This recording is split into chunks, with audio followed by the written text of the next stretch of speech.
আপনারা জানেন যে ডিবিডিএমপি বেশ কিছুদিন যাবৎ আন্তজেলা ডাকাত দলের উপর বিশেষ অভিযান পরিচালনা করে আসছে। এরই ধারাবাহিকতায় ডিবিডিএমপি বনশ্রীর শুটিং সহ ডাকাতির ঘটনায় স্বর্ণালঙ্কার উদ্ধার, ব্যবহৃত অস্ত্র উদ্ধার, ঘটনার সাথে সম্পৃক্ত অপরাধীদের গ্রেপ্তার, সীমান্ত সম্ভারের ক্রাউন জুয়েলার্সের চুরির ঘটনায় অপরাধীদের গ্রেপ্তার সহ স্বর্ণালঙ্কার উদ্ধার, ডেমরার ফারদিন জুয়েলার্সের ডাকাতির ঘটনায় রহস্য উদ্ঘাটন, মালামাল উদ্ধার, অপরাধীদের গ্রেপ্তার এবং শিল্পী জুয়েলার্সের ডাকাতির ঘটনায় সম্পৃক্তদের গ্রেপ্তারপূর্বক মালামাল উদ্ধার করতে সক্ষম হয়েছে।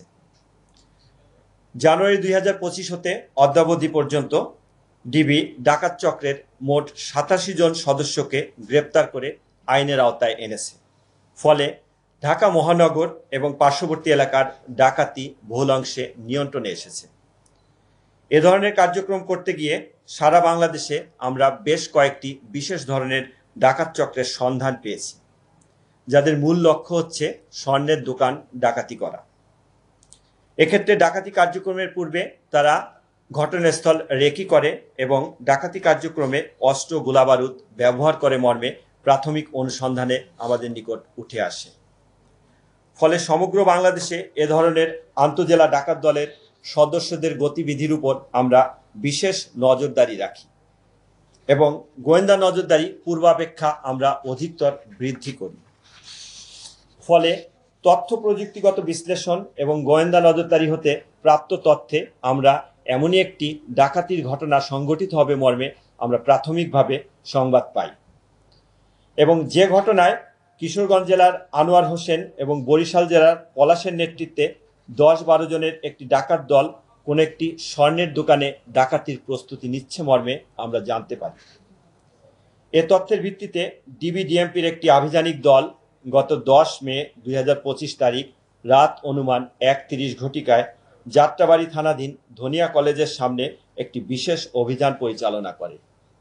অভিযান পরিচালনা করে মাসুদ রানা চৌকিদার বয়স 38 নামে একজনকে গ্রেপ্তার করে।